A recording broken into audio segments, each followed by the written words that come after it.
Welcome to the show. I'm delighted to finally get you here. How you doing today? I'm fantastic. It's Friday Eve. I always think of Thursday as Friday Eve, so really close to the weekend. We're all working. That's great. Yeah, no, it's been one hell of a week. It's been a busy week coming off of RLC last week, right? I love to go to conferences, and I really try to make sure that like balls don't drop while I'm there. So I'm like checking email multiple times a day, checking Slack multiple times a day. But at the end, you have a lot of work to do when you get back. Yeah, it kind of doesn't stop for you, you know. No. It's funny when people talk about going on a 1 week vacation and nobody covers your work. You got to go away for 2 weeks, and in that way, then you come back and the work has been done, and you don't have to which is kind of like, ugh, America. But here, I always like to ask my guests to introduce themselves. You know, like who they are, what they do, and most importantly, how you got to where you are today, because you've had quite the career, Chrissy. Well, thanks. So Chrissy Ouellette, live in Greenville, South Carolina. I have 4 kids. A lot of people are really surprised when I say that for some reason. I'm not sure why.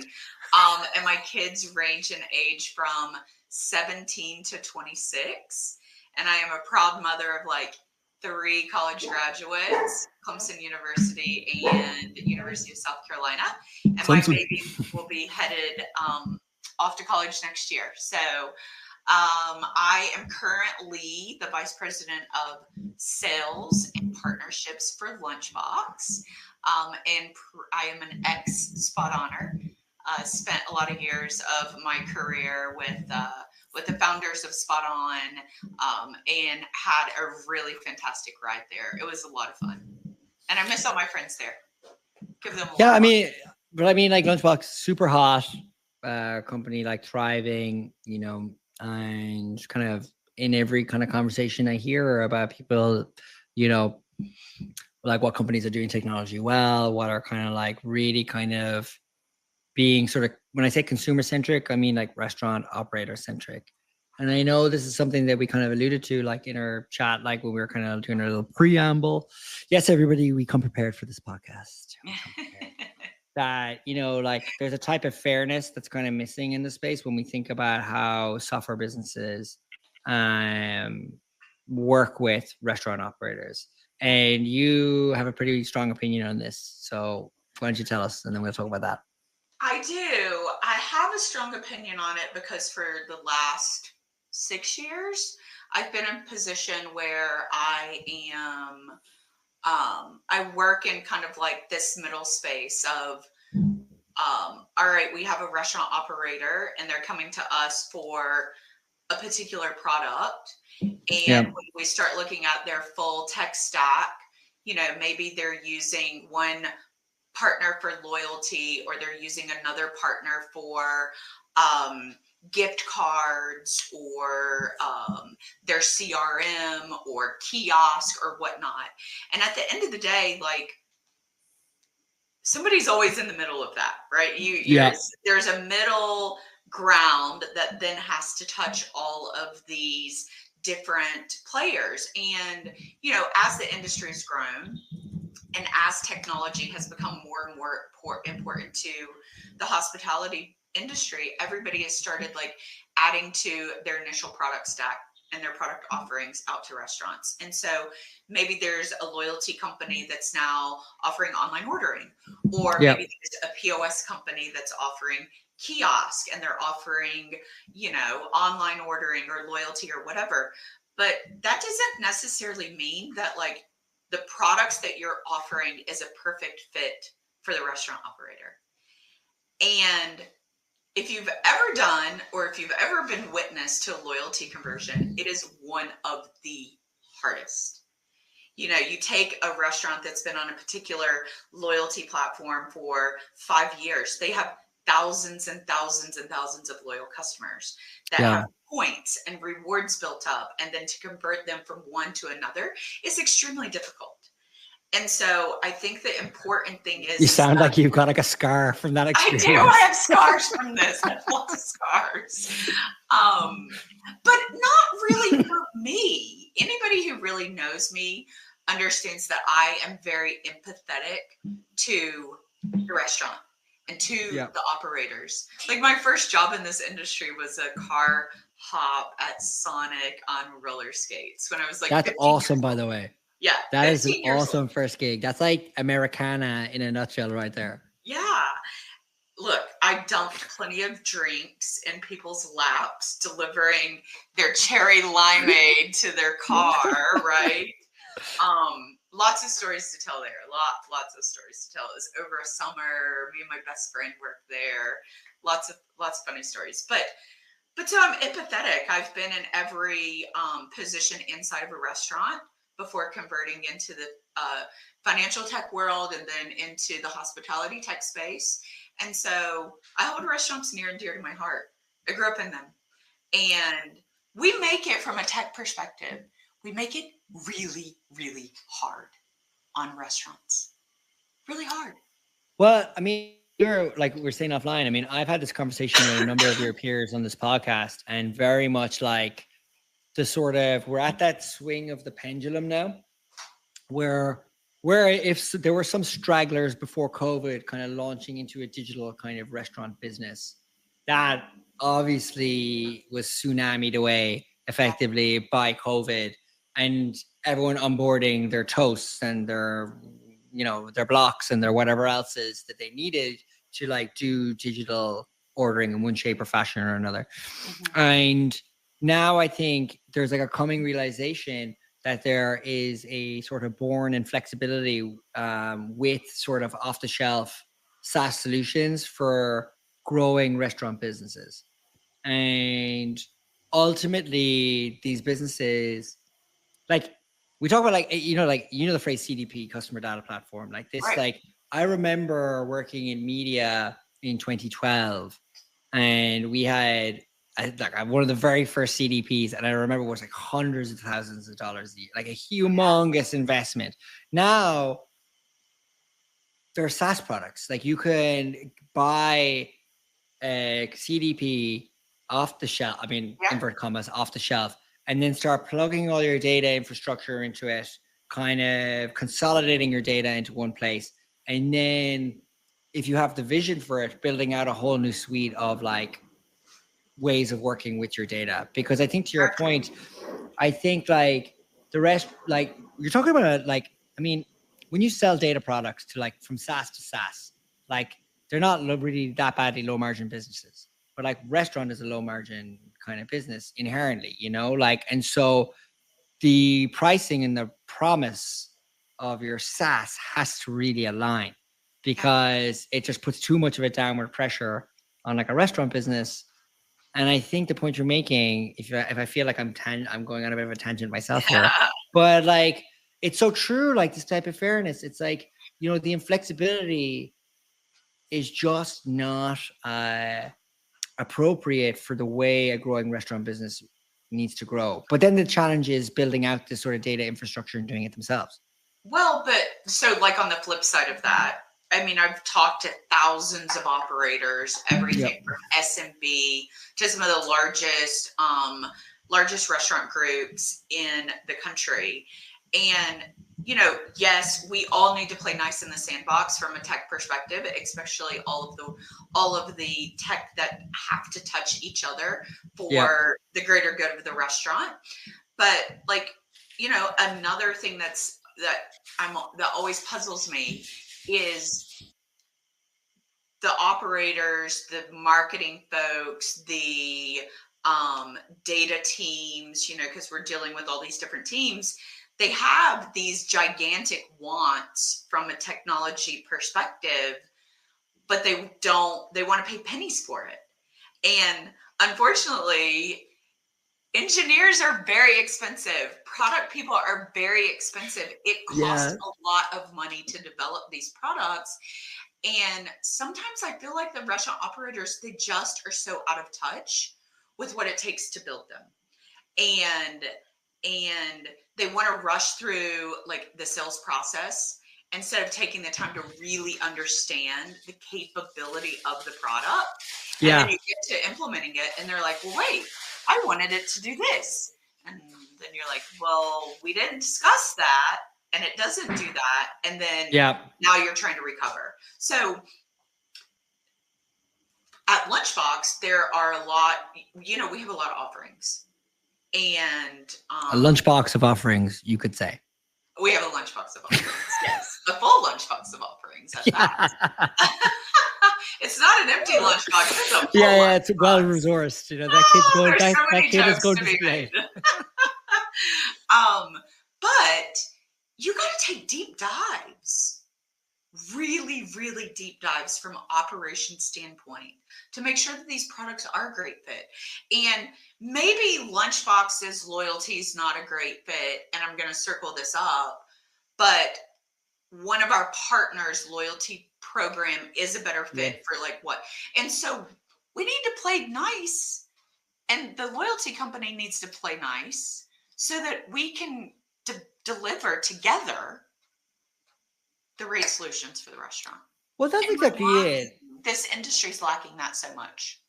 And that's interesting because, I mean, from my perspective, working in like a software business, now I know we sell to restaurants and hospitality business, but like on a fundamental level, like we are like a SaaS, and I buy so much SaaS. And as a marketing leader, I guess you could call me that. You're a marketing leader. One of the things I think about is, I love the flexibility of SaaS that I can like turn it off in a month if it's not for me. Yep. But I also think I've seen it where people will sign $50,000, $100,000 contracts with businesses for a year and get like no ROI out of it, or not understand how to get ROI out of a product, or really just like, I guess it comes down to the person who's buying as well and how deliberate or intentional they are about the software. And so loyalty is a good point here because you think about it, okay, like hot topic. Like I think if you go to something like RLC, they'll talk about hiring and they'll talk about like loyalty, like as key kind of like what are we gonna do about hiring? It's crazy. I mean, hello, Landon.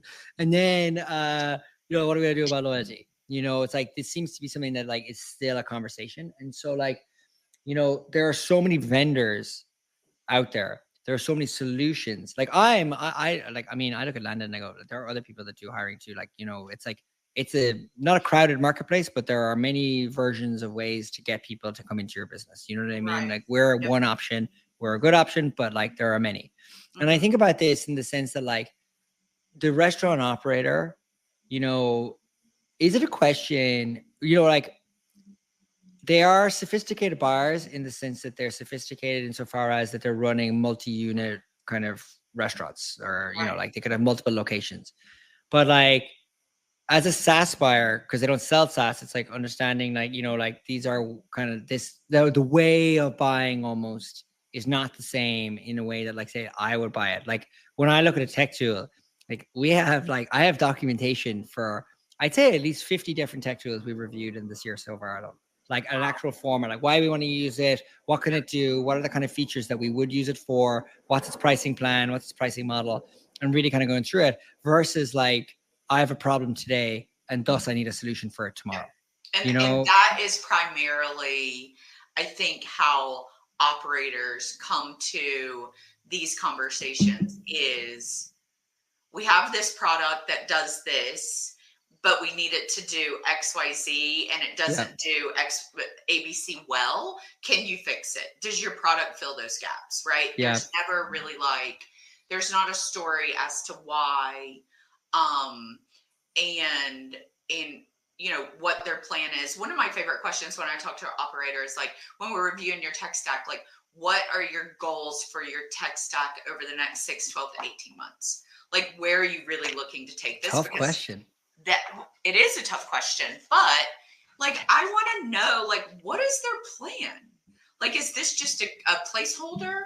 Like, what are you going to do over those next 18 months? And what do you anticipate your tech doing for you? Are you looking for it to drive business in the door? Are you looking for it to increase your check average? Are you looking to do a total menu revamp? Are you rebranding? I mean, there's so many things that tie into it. And people really need to start thinking in that manner when they're looking at tech options. Because we all know changing it is painful. It's hard. It's so hard. In one of my previous companies, we onboarded, we were on Salesforce Marketing Cloud and we were on Pardot and we were onboarding, which is why Salesforce is two of basically the same product is, I don't even know. But anyway, but we need marketing. We were bringing on Marketing Cloud. We had to hire somebody that was a specific Salesforce implementation person to come on full time to help us with the implementation and bringing the tool on. And it probably took the guts of over a year to get it going. And we did the same thing when I was at Spot On. We brought in Salesforce and launched it for our sales team, and then the Marketing Cloud piece. And we hired an external team and then an internal team to stand it up. And it is a big undertaking. It's huge. Yeah. And I think that's where the real value of like SaaS or inverted commas like micro SaaS kind of has tons of value, because typically like, you know, like I look at some of the tools that we use for say like a random little thing we do for like email scheduling, calendar scheduling, you know, we're paying whatever, 30, 40, 50 bucks a month for something like that. You know, I know the value, like it's a time saver, how much time, and it's like, okay, cool.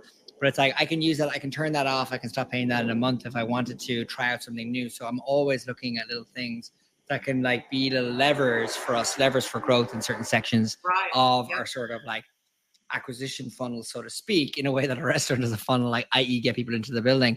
But I think like those larger like legacy software businesses, of course, I mean, their sort of mandate is to upsell you, to lock you in and upsell you. So you're signing like 2-year contracts, your 2-3-year contracts, you know, the implementation can take months.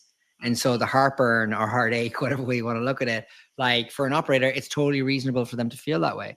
And it goes back to your point about fairness, you know, like how many people have been burnt before by a software implementation? I would say now you put 100 people against the wall, 99 of them have got some sunburn. You know what I mean? Like there's no way they couldn't, because it's just the way that the kind of the evolution of the tech stack has happened in restaurants. Well, but I think like the other piece of that puzzle is, and I used to say this a lot when I was at Spot On, and I even say it today at Lunchbox, is like restaurants need to understand that like when we're building out these tools, we're building them for the masses. Yeah.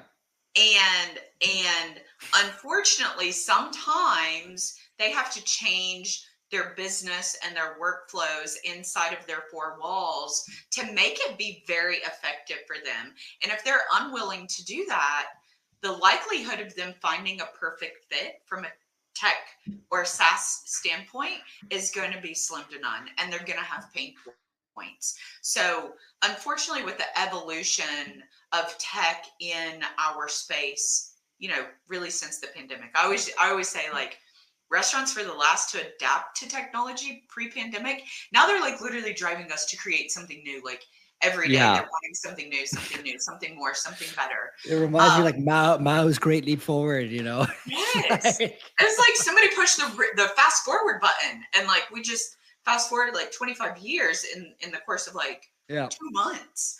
But you know, another like hot topic that I like to talk about is the amount of times that I hear from marketing folks or operators are like, we want the data. We want the data on our customers. For those that are not watching this, you can see me with my hands in my face. Yes. And I'm curious to see where you go with this, because I love this. You need to ask me this question and I'll give you an answer. Well, my next response is, great. What are you going to do with it? Thank you. That's exactly it. I think there's an overburden on marketing teams or any analytical teams to like over synthesize data analysis, like strip it all back and work back to your key metrics. Yeah. Like what are the things that you are literally trying to move? And any department should have no more than 3 metrics that they're trying to move. Like if you want to see material impact on the business from like a revenue perspective, like there's probably 3 things you need. And all this analysis is, I don't like the phrase paralysis by analysis. I was literally just going to say that. Analysis it's like, paralysis. You know, but it's true. And it exists. And I think especially in growing businesses, because you just have to be dynamic with your decision-making, informed by the data. Like if you were, and I hate speaking for restaurants in one sense, because I've never actually worked in one, but I would imagine like, I've had many people on the pod, like someone was saying to me before, like, you know, they were like a bar group and they were talking about like, you know, we do the count on a Monday and we'd be ready by Thursday with the analysis of how the previous weekend went. And it's like, how do you prepare for the following weekend? Because you're going through the ledger with that kind of data. And that's fair that like, okay, let's open up, let's get data reports, whatever tool you want to use to like visualize that, but then break it down to the core metrics to make that real. So that person can just literally on their phone while they're in there or they're on their laptop can just log in and like see data and action it immediately. I think like the analysis paralysis is like, you know, to your point, it's like, we need the data, but it's like, we'll get it for you, but what are you going to do with it? Like, help us understand this. But I think it goes back to people. I think it's a confidence question as much as anything else, like confidence in data and confidence in one's ability to analyze it appropriately and pick out what you need. You know, when people are like, they export it still to Excel and then you're trying to do an analysis in Excel and it's like, all of a sudden, are you Wall Street broker kind of like reviewing like pivot tables? It's like, you don't need to be doing that. It's like, go back to your core metrics, look at the trend, try to understand, look in some elements of it. Like you can cut data whatever way you want to do it. And that's fantastic. And more power to people who want to do that.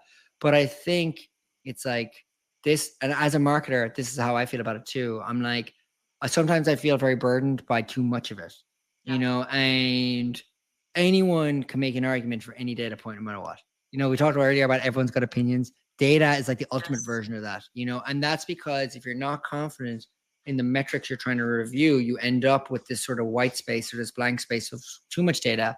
And I totally appreciate as a ops person like yourself that like the request for it would annoy you because I'm the same. I hate going to data teams and going, oh yeah, I think I need a new dashboard because this one doesn't quite make sense.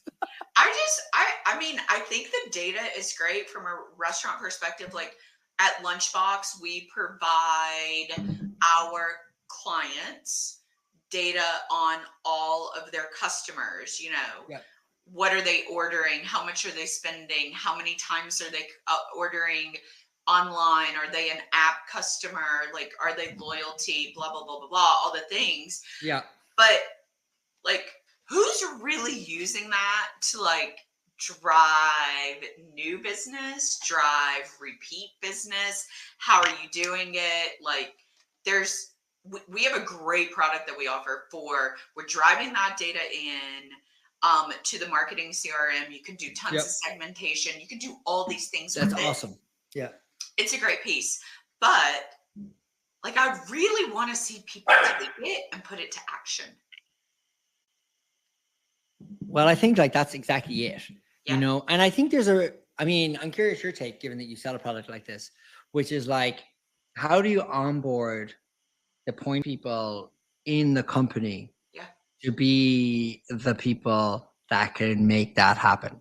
And that is just an enormous challenge rather, that all SaaS companies have, which is like your ambassador for your product once you get there. Because for example, that's an amazingly powerful sort of data analysis opportunity product that you guys sell. Mm-hmm. But on a fundamental level, it's like, okay, in the company, who can take advantage of this?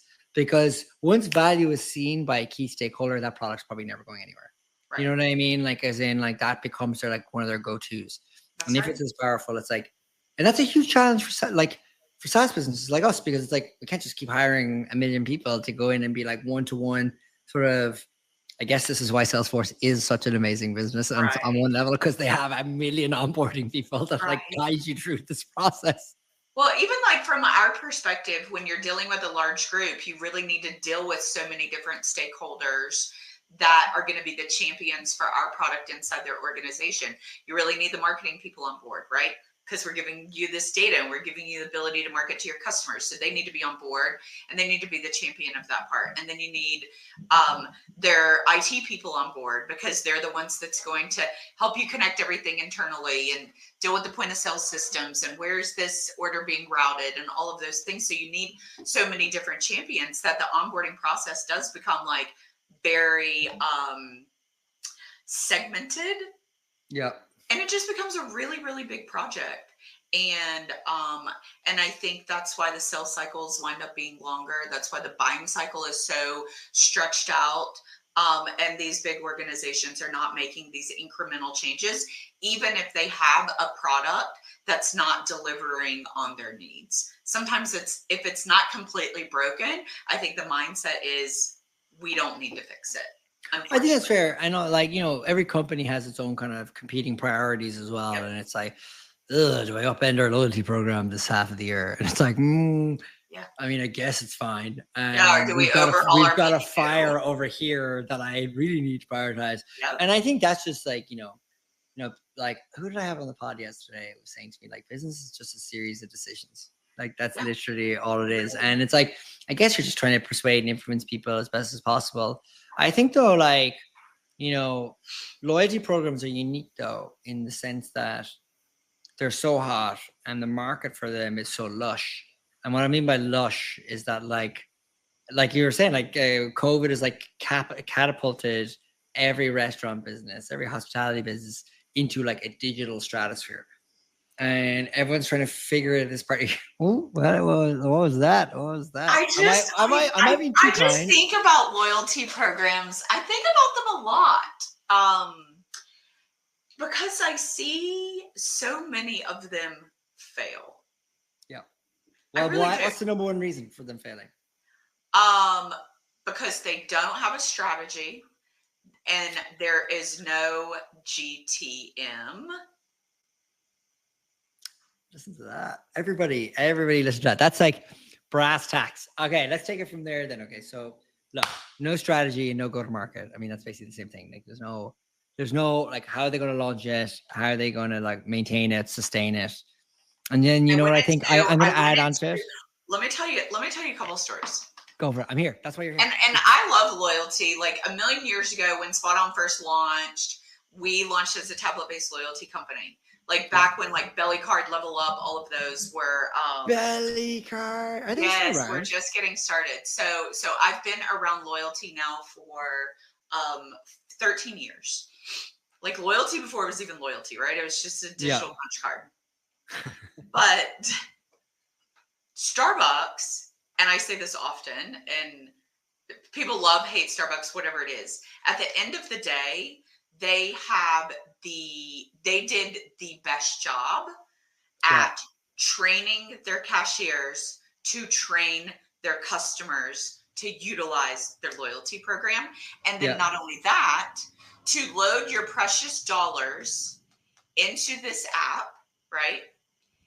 And your money sits there until you use it. And then you load more and it sits there and then you load more. So not only are they basically operating their own bank account off of your money and my money and everybody else's money, because just think, if every app user loads $25 into it, even if there's $5 that sits for 30 days from all of us, imagine the amount of money they're making off of that. Well, I remember years ago, did they not have like, it must have been about 2016, 17. There was some Wall Street Journal article, and it was like the first time it was like, Starbucks has more money than some banks in cash. And it's like, it had like Green Dot Financial had like 500 million or something. And then Starbucks has like 1.5 million or something, 1.5 billion rather. Yes. Like, it's insane the amount of cash that they have in that app as a liability. Technically, but like, but so to get back to my point, they launched their app, and when they first did it, every time that you would walk up to the counter, what was their first question they would say? Will you be using your app today? Was that the line? No, I don't have this app, but let me just go check it out, right? Okay, now I'm using the app. Now, they don't even ask us, because we all walk in with our phones with the app pulled up and we're ready to scan it at that little barcode scanner, right? Oh, I order it before I get there. And if I have to scan it, I feel like a failure. I feel like a time failure if I go into Starbucks and actually scan it, because I'm like, I should have just done this 5 minutes ago. But that's how good the app is. That's how good the experience. My husband is a lot like you. He uses the mobile app and he pulls in and he runs in, he picks up his coffee and he goes. I don't go to Starbucks that often anymore. But so they did a great job. Now, I'm going to say another company's name. Chick-fil-A. We're a big Chick-fil-A family. We live in the South. There's one like a mile and a half from my house. And my 17-year-old daughter could live on Chick-fil-A 3 meals a day, 7 days a week, if we would allow it. But so they launched their app. They have a great rewards program. But guess where they failed? Their people do not ask you if you are using the app today. Can I take your order? Well, That in one sense, I can kind of understand that would nearly be like a deliberate choice on their part because their purpose of you being in the store. I know you might say shock and horror and all. No, Like, but why in would the they not use your drive-through, loyalty program? even in the drive-through. Yeah, it's interesting because like their staff are second to none. Oh, Like, 100%. I mean, they are every example anyone ever uses on this podcast or that I hear in the industry is like Chick-fil-A is the best trained staff, and it's true. I mean, everyone has a personal anecdote of how unbelievably amazing their experience has been in there. Like, there's no doubt about it. Yep. But I wonder with this, like, there's an organization that's so well oiled to not have their staff deliberately asking you about like the loyalty program. But why? You can load your credit card in there. You can load funds in there. Why would that be deliberate? Like, I would say because is it like a weird, like, in one sense, like, if you're at Starbucks, you're crowbarring in that conversation. Hey, by the way, have you downloaded our mobile app? Versus like they're like, I don't know why I want to put on a southern accent here now, so I'm not going to do that. But I feel like it's southern. But like Chick-fil-A. it's Chick-fil-A. But like they'll say like, hey, how may I take your order? Have you downloaded the app to pay for this? It just seems like a kind of like crowbar that part in here, and they're probably like so obsessed with the guest experience being so unbelievably phenomenal. Because I will say, I've never otherwise it's shocking. Yeah, otherwise it would be shocking. Yeah, I would be shook if they forgot to add that as a question in. I'd be like, wow, okay, corporate America, we all have a shot here at pulling off a coup, like. I just can't believe that they would invest the money to launch such a program and deliberately not encourage their customers to use that. Well, my next question to you then is this like a personal anecdote, or you feel like you've seen this online that it's like, why is it like their loyalty kind of program kind of struggling, or like just the experience that you've had, and since you don't see them asking about it because you've got your kids who are so obsessed? I mean, personal, yes, but I think just kind of across the board, like I see it all the time. I went into I'm not going to mention this name, but I went into another concept that recently made a big splash about launching their loyalty program that they're paying a lot of money for. And I go into the concept and there's no marketing about their loyalty program anywhere in the store. And they launched with, like, in my opinion, one of the best loyalty companies out there. I'll give them a plug, thanks. Yeah. Because I think they have a great product. I think they have a great founder. I think they have a great team. But like they just launched this program and then there were no marketing material about it. The staff didn't ask me if I wanted to join the loyalty program. And I was like, that's a fail. Like, how are you going to do a loyalty program and get ROI out of it if your staff is not talking about it? Well, that's exactly it. And that goes back to your point about strategy and go-to-market. I think it's such a huge undertaking. Like I remember reading about Dunkin' years ago, and them trying to catch up with Starbucks and their loyalty program and offering quite an innovative solution themselves. And for FWIW, for its worth, I'm not actually, I think I both started at Dunkin' like twice in my life, but they were never on the West Coast. But like, I think about that in the sense that like when you're kind of getting to that level of scale where you have like hundreds, if not thousands of locations, like that go-to-market plan is a year plus in the making of making something like that happen. And you got to make it work basically immediately. Like if they're flawed, like it's a very high pressure environment for people to pull that off. But I think the inverse, and I think, you'll appreciate this as well, is like loyalty programs are for everyone now. Like it doesn't, like if you've got 2 locations, you got 5 locations. Obviously, the more locations you have, the more value you get out of the program. Right. But like what used to be the preserve of like really like large institutional sort of like restaurant groups is now been relatively democratized. Mm-hmm. That like people can come to Lunchbox. Now, I guess you obviously sell to more like enterprisey styles businesses is the dream, obviously SaaS sales. But like anyone can kind of have access to it in a way that was not there before. Where literally we just punch cards and people would walk in and you have like no data on anybody. You're just doing a punch card. Yep. So like in that sense, I'm like very bullish on like the state of the industry and the state of like, we're just in that sort of growing pains where all these closed APIs and these tools are so new, and everyone kind of there was an onus on everybody from pandemic to now to kind of get stood up. And like some people are kicking and screaming. Some businesses don't really want to be first to any technology. They want to be second or third because they're like, let the big boys figure that out and then we'll come in. But COVID kind of forced everybody. There was no choice. So people were all brought in. I mean, think about online ordering. Like online ordering was definitely for the big guys pre-pandemic. And then everybody in this country, if you were serving food, you needed to be able to offer online ordering. I've had great people on this pod, CEOs of restaurant groups that like have eschewed online. Like I had you're in your neck of the woods. Have you been to the Shuck and Shack oyster? Yes, there's one not far at all. Yeah. So JW, the CEO of that company, was on this pod, and we had a whole chat about them not doing online.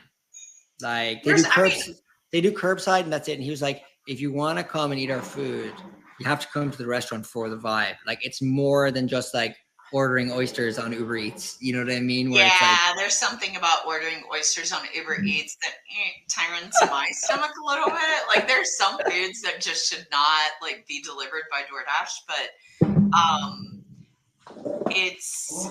we just recently made an announcement from Lunchbox that we closed a deal with Biscuitville, which is I saw that based out of North Carolina. They've been in business a ton of years. They have 80 plus locations, growing fast. They've never had online ordering. They have drive-through. They have walk-up. I don't know that people call in, but they will be launching with Lunchbox their very first online ordering instance. And that's awesome. It's really interesting to talk to their executive team. And like for me, I'm used to talking to people all day who really understand online ordering. And it's very interesting to talk to an org that has never offered it. And so it's nice to be able to consult with them and guide them and help them make the decisions. And so I'm really excited about that product. And that is so perfect an answer, because it's like consult with them. Even though we've sold you in a software, it's like we're experts in this as well. Like this ain't our first rodeo, and you're coming in here and it's like, we can guide you in this process. Yep. And I love that about great salespeople that can take people on that journey, in particular in this, because I think it ties a bow to this entire conversation we had, which is just being bloody fair to the operator, and taking them on that journey, Yep. I think so. Well, Chris, this is the end of the podcast. Oh, it was so much fun. Honestly, we could have spoke for hours, frankly. Like there's so much here. This is like honestly like a conversation. I guess it's public now, but like but it's been a phenomenally great conversation. I've honestly learned so much. I feel like we had a nice like loads of back and forth, and this is a great chat. Well, it's great. I really appreciate the opportunity to join you. I'm excited. I want to continue to do more of these because I think it's from being in the restaurant industry for as many years as I have, and then being with Spot On and now Lunchbox, and who knows what's next. It'll be, I want to continue to share, like, we have to be empathetic. Well, on that lovely note. Yes. Thank you so much, Chris. You're welcome. All right. Talk to you soon. All right. Done. There you go.